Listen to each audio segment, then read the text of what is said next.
Welcome back to the interview. So I'd like to take this opportunity to thank Microsoft for sponsoring the venue for the interview with Tian.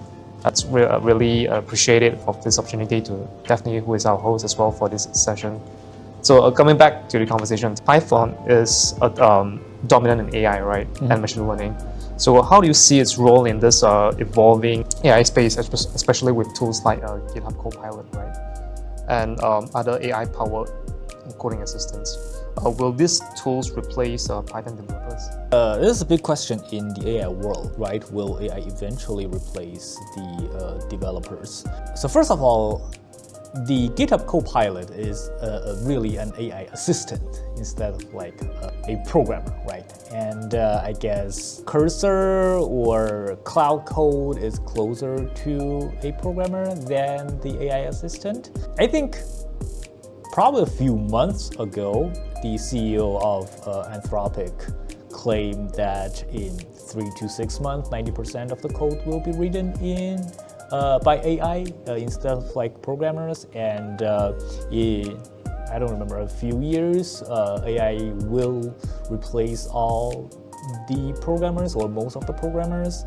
And while he was claiming that, Anthropic is still very aggressively hiring programmers, which, I don't know, in my point of view, contradicts what he claimed, right? If AI is writing 90% of the code, why are still hiring software engineers? I am not an expert of AI. I do not follow the latest trend of AI. So everything I said is just my personal perspective. I am using Copilot. I am using GitHub Copilot. I use AI assistants, and I think they are very helpful. But from my personal perspective, they are far away from working on a project on their own. Yes, they can use agent mode now and kind of build your project. They can probably finish 90% of the code of your project, but it is the 10% that's left that takes the longest time.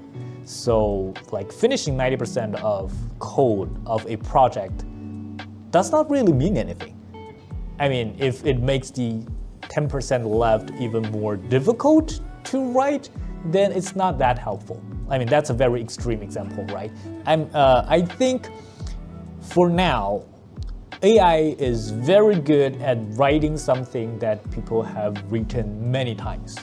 Or AI is very good at writing code that you know how to write. So basically, you have this very specific code in your mind and you know how it works. The only thing you don't want to do is to type it out.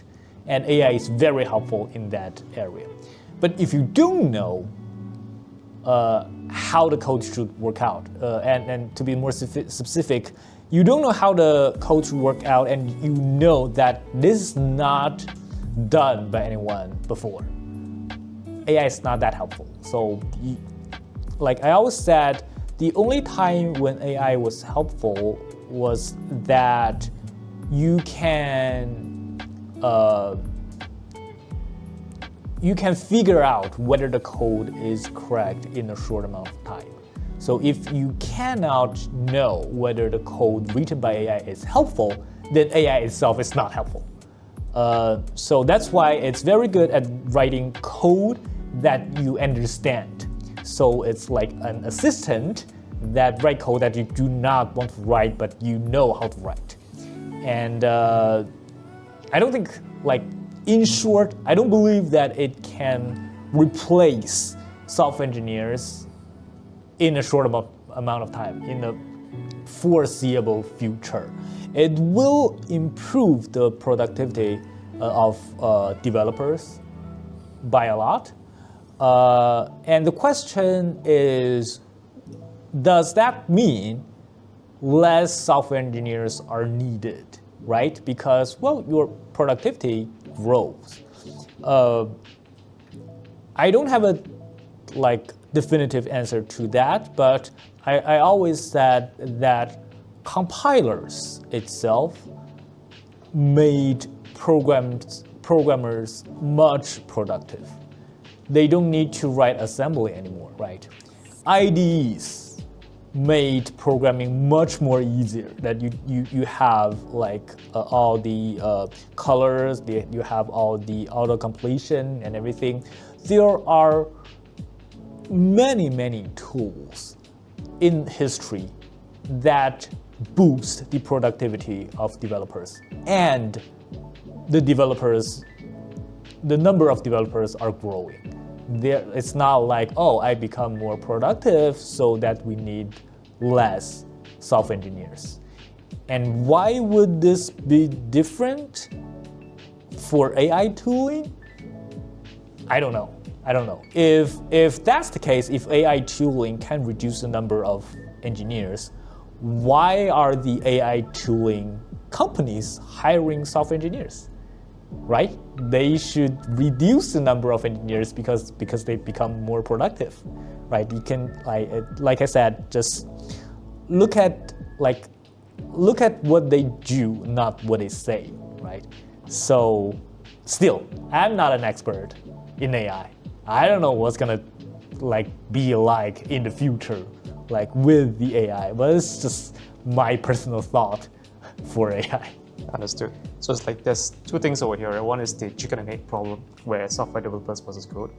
And the other one is until the day where AI penetrates the code discovery, so mainly fixing or basically discovering code that has not been written before, then that's the point of pivot, where we would be worried about getting replaced by AI assistants. Would it be right to say that?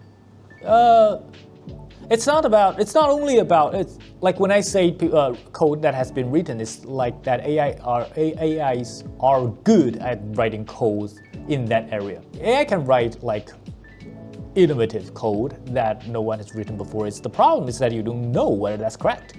You have to be able to know whether the code they wrote is correct. Otherwise, that does not help. And we are not great product managers. Human languages are very ambiguous. We always thought we can describe something in human language, and then AI can program it, and we got a product. The problem is that even you cannot understand human language. I mean, everyone has been working with the product manager, and you hate them. Why?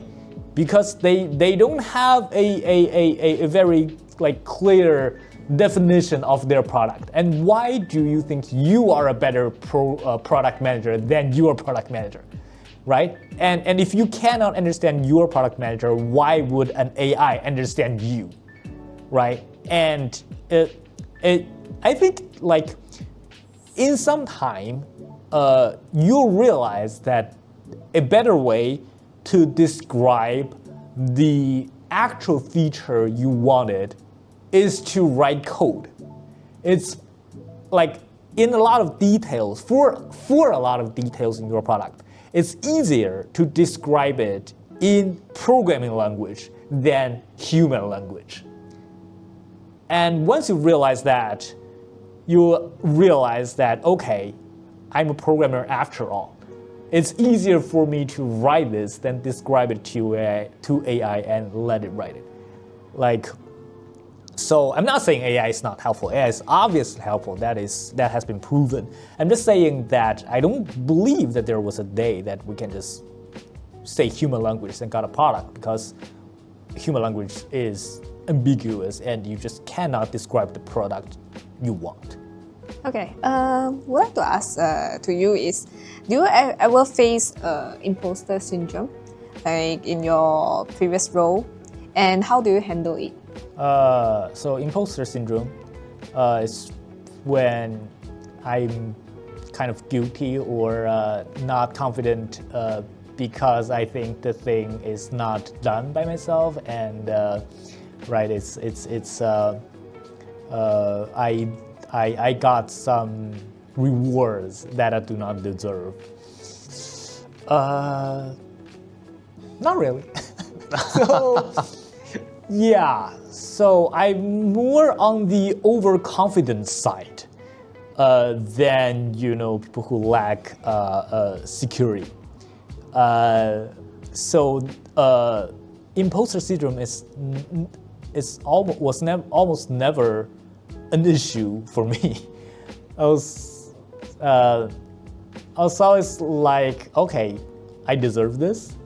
And I also try hard to work on interesting problems. And when I got some rewards, I always believe that I deserve it. And okay, so when I was working for my previous company, sometimes I do not work long hours, and my managers are always happy with me. And I was like, okay, this must be the reason must be that I'm like performant, or I can do more stuff in less time. I never thought, okay, this is because like I don't know, I deserve something that that I was rewarded something that I do not deserve. So I guess this is just how people think. I think even when I grew up, even when I was a kid, I don't have this issue. So I was always overconfident about myself, like thinking I'm smarter than everyone. So I guess no, that's never a problem for me. Earlier you mentioned that learning like Python and so on, software developers actually cannot be replaced by AI because you need to mention it in human language to the AI, then the AI will do the code for the software engineers. So actually most of the junior developers out right now, they couldn't find a job because most of the companies say they are hiring only senior engineer positions. So what are your advice to them so that they could, get over the situation or even being employed? Yeah. So I guess like this is not very specific to AI. I think one of the reasons is just there are too many engineers in the field. So if you have enough, or if you have more than enough senior software engineers in the field, then you can hire a senior software engineer at almost the same price as a junior engineer. And it's of course, it's just easier to hire someone who has a lot of experience and can work directly. That's more like a industry level issue than AI issue. It's there are too many engineers, but I believe, well, there will be there are big years and like little years for everything, and I think this is just a trend, a phase. So if your industry became too hot, less engineers or less people will want to enter this because there are just too many engineers there, and then it will go back to balance, and it's probably because the engineers will be less, and less students goes into this field. Engineers are gonna become more, I guess, precious again, and just in a few years. But of course, if you are engineer now, if you are a new grad now, things gonna be hard. I agree. The economy is not great. All the companies are laying off engineers, and when the companies are laying off senior engineers, then there are more senior engineers in the market, and then companies tend to hire those senior engineers that are laid off compared to new grads. But yeah, I guess that's life, right? It's very difficult to change the environment. You have to adapt to it. If you are a new grad, I don't want to say too bad because this sounds harsh, but I guess I want to say there's still opportunities. I still know a lot of companies that are hiring new grads. Of course, the opportunities are less compared to previous years, but you can still become a very good new grad and get a job. And I guess I cannot help the environment. I cannot help the economy. But but in such economy, I guess you just need to work hard. It's not like there are zero opportunities outside in the market. There are still opportunities. This problem has been there for a lot of other industries for a long time. It's just we are spoiled. The people in the computer science world are spoiled, like, oh, we can always get a really high-paid job. Every new grad can get a really high compensation job, and then, whoa, that's not the case anymore. And that has not been the case anymore in other industries for a really long time. That's normal, right? Why? Like, we are all same people. Why can you choose a major and then just get a high-paid job very easily than everyone else just because you got into the right field, right? So that's not fair to others. It's harder than before, yes. But I guess that's probably the same for other people as well. So if you were to start off right now as a junior developer, what would be your advice to yourself? So a lot of people are asking me what are the advices, what are the advice that I want to give to the college students. And the only advice I gave them is to program a lot. So if you're a computer science student, the advice I can give you is to program a lot, to write code, write any code. Like any code you like. It's useful, it's not useful, that's fine. Long code, short code, that's okay. Projects that you want to maintain or projects you want to throw away, that's fine. So I think writing code is the way that makes you more competitive in the job market and makes you figure out whether you are the right, whether computer science is the right subject that you should study. Other than that, of course, there are some shortcuts to the job market, right? You can do networking, right? You can know people that in the company and ask them for a referral. And you can, some projects are more valuable than the others, but it's very difficult to evaluate as a student. So if you can do it, of course, just do that. If you know how to network, if you know networking is helpful, you will be doing that already. I guess for a student, program a lot is a very easy thing to do, and it's a very helpful thing to do. So just program, and then you will find opportunities to do a lot of things. For example, when you start programming, you probably want to do some open source stuff, and then you will know the community, and then you will participate in some events, and you will start networking. I guess that's like programming is the path to all the different things happening in the programming community. So what's the best advice that you have received throughout your career that brought you to where you are today?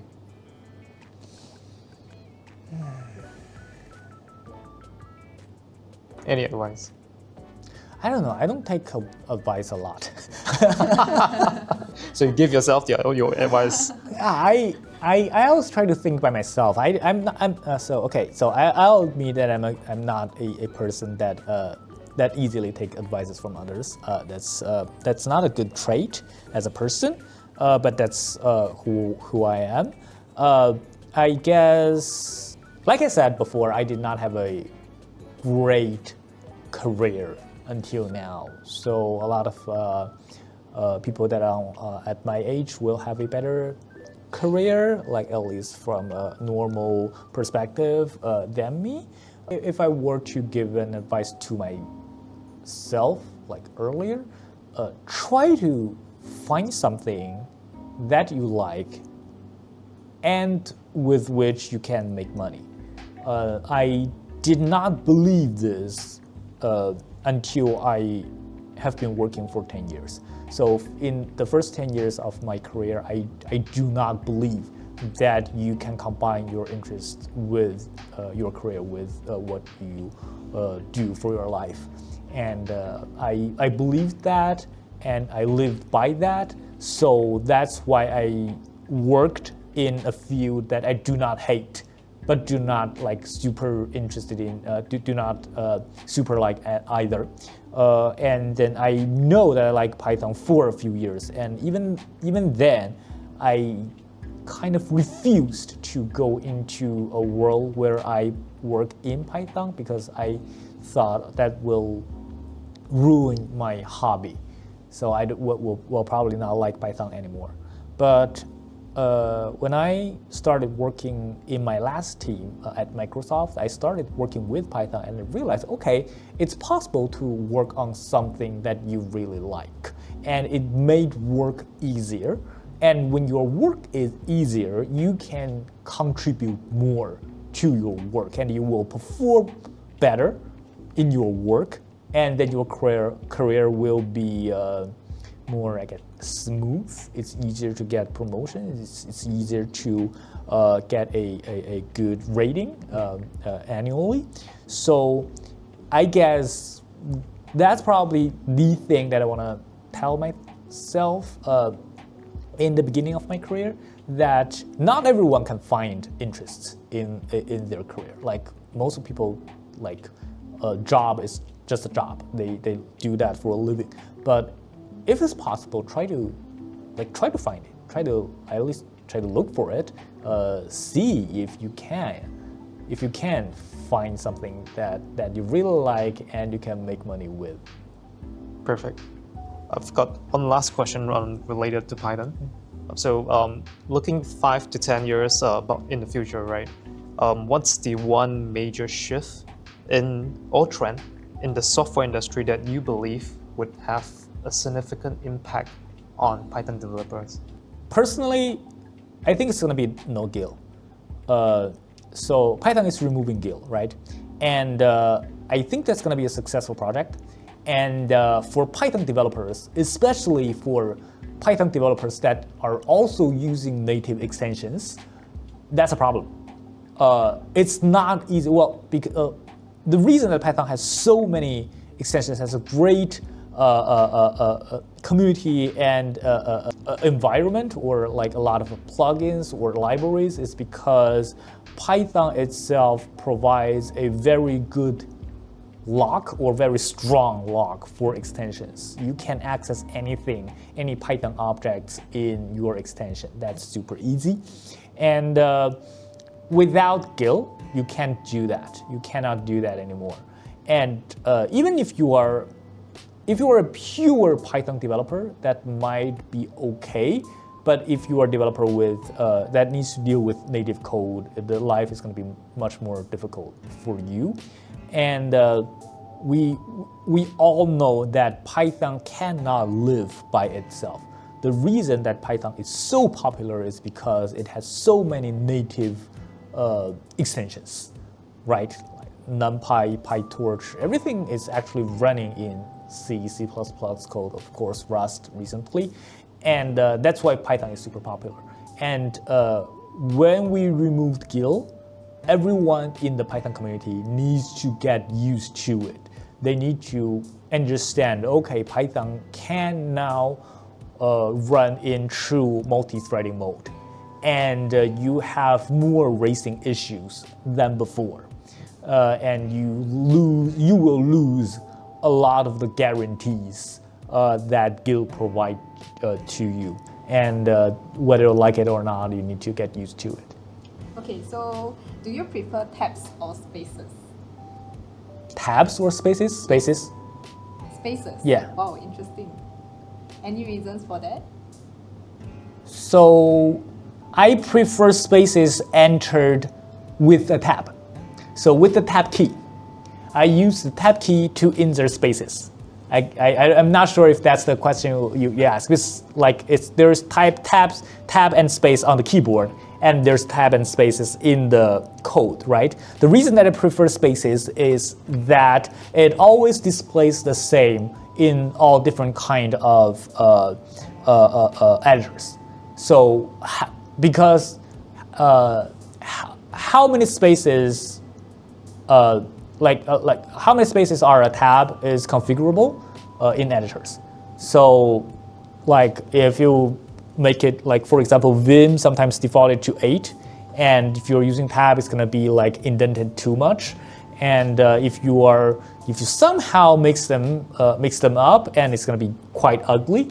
So I like spaces. I think one of the reasons that some people prefer tab is that spaces takes more disk space, but that's like an old issue. Like the code does not, like the disk is super cheap now, and that's not even an issue anymore. So yeah, personally I like all spaces, no tab. Oh, that's new. And the next question is, what is the Python package that you can't live without? That's actually a hard one. I'm gonna say VizTracer. Because like, okay, so I'm probably a very special Python programmer. I like to use standard library. So when I build packages, I hate dependencies because, well, maintaining dependencies is difficult. So when I build all my projects, I try to avoid dependencies, like third-party dependencies as much as possible. So if you take a look at all my projects, most of my projects have zero third-party dependency. They only rely on the standard library of Python itself. So I do not really have a favor in a lot of very popular libraries like Torch or NumPy or I don't know, Matplotlib or Pandas. I don't do those. I build developer tools that based on pure Python. But I do use VizTracer a lot. And when I develop stuff, I use VizTracers to debug, to do benchmarks, to identify programming performance issues. So if VizTracer disappears now, I will build it again. So I need to build it again to make my development more smooth. So I guess that's my answer. Yeah. Okay, the next question is, what's the favorite thing about the Python community? I think it's friendly, I guess. Okay, so to be honest, I've never been into any other communities. So Python community is the only community that I've ever been in. But I think, I'm not sure it's an open source thing, but I think everyone is super friendly. The first time I met Guido, the inventor of Python, was in SFO, the San Francisco airport. And I just, like I'm almost a core dev then, and I talked with them before on the internet, and I just like walked in and introduced myself, and Guido was like, "Oh, it's you! It's very nice finally meeting you." And then we started talking and discussing stuff, and that's Guido, right? He's a little bit weird about communication, but he's super friendly to me. And everyone else I met in the Python community are very friendly, like core devs and like basically you guys and everyone I met at PyCon. I think it's very great experience talking with people and meeting people. Yeah, I don't know things about other communities, but it's the friendliness of people that I really enjoy in Python community. I agree with that. The next question is, if you could magically instill one coding habit in every new developer, what could it be? Oh, it's a tough one, right? This one. Yeah. Writing tests. Yeah. Writing tests. Yes. I do hope everyone learns to write tests for their code and believe that that's a necessary part, not an optional part, for writing a real project. And code coverage is a very important measurement, as important as, or even more important than, say, performance or things like that. So, and that's especially a problem for new developers. Like they do not consider tests as important as their code. So yeah, if I can install an ability, I guess, to make them understand how important tests are, and to make them write tests. Yeah. Cool. I see. And what is the hardest bug you ever had to fix? I think it's probably the when I was working for Green Hills, but that bug turned out to be a hardware bug. So that was when I was working on an FPGA, and there are some issues, and I think the lower level the bug actually were, the harder it is to figure out. So I think the hardest ones are the hardware issue. So the hardware somehow like magically did something unexpected on itself. That's like super difficult. But there are like no bugs that I remember vividly in my mind that, oh, it took me so long to figure this out. I can't think of any at this point. Yes, you are a very pro programmer. Yeah, it's just, I don't know, I just, choose to forget my pain after the fact. So just remember the good stuff. It makes your life easier. Definitely. And what is your personal mantra or philosophy as a developer? I didn't understand the word. So what's the mantra? Your personal philosophy as a developer. Yeah. Do you have a personal philosophy? Like, Not really. I don't think so. Yeah, the word is very like strange. Well, I guess, yeah, the word is kind of strange to me, so I'm not familiar with the concept. So yeah, I don't know if I can answer that. Like, it's okay. Some of the engineers that I got to know, maybe they are just like a business analyst. They will say fake it till you make it. Have you heard this before? Yeah, really? Yeah. okay. Next question. No worries. Okay, the final question is, if you could write a Python enhancement proposal (PEP) for one non-technical change to the Python ecosystem, what would it be?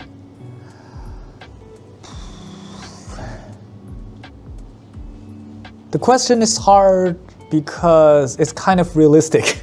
I can write a PEP, and like I actually was the author of a PEP and then implemented it.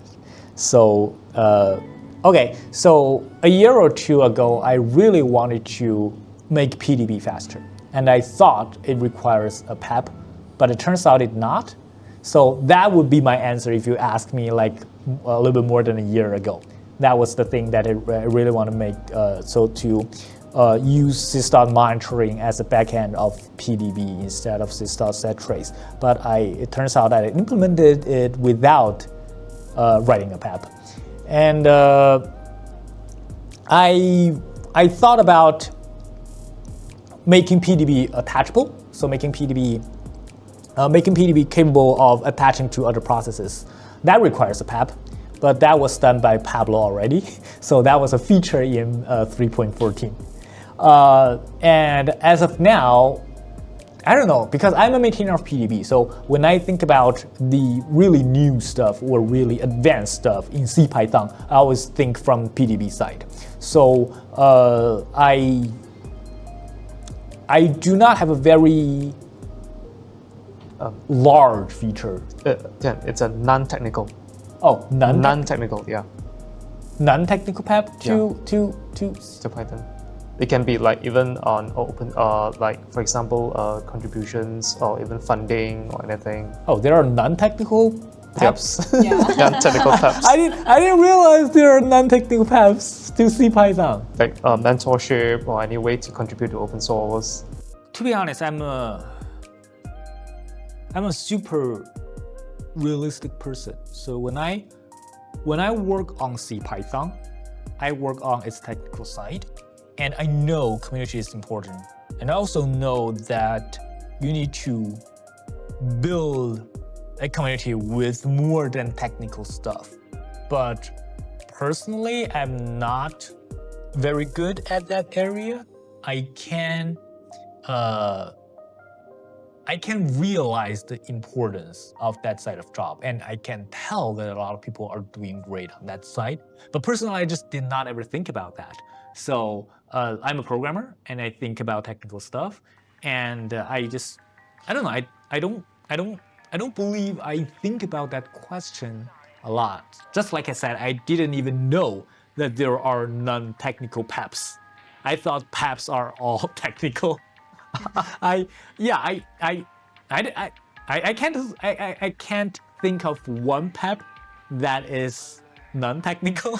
So I don't even have an example. It's fine. Probably we wouldn't call it as a PEP, but maybe just a minor change that is non-technical that you would want the Python community to improve on or anything like that. I think probably the question it was phrased, it was probably better not to include PEP. Yeah, I agree. Yeah, I can understand that. I mean, yes, the community.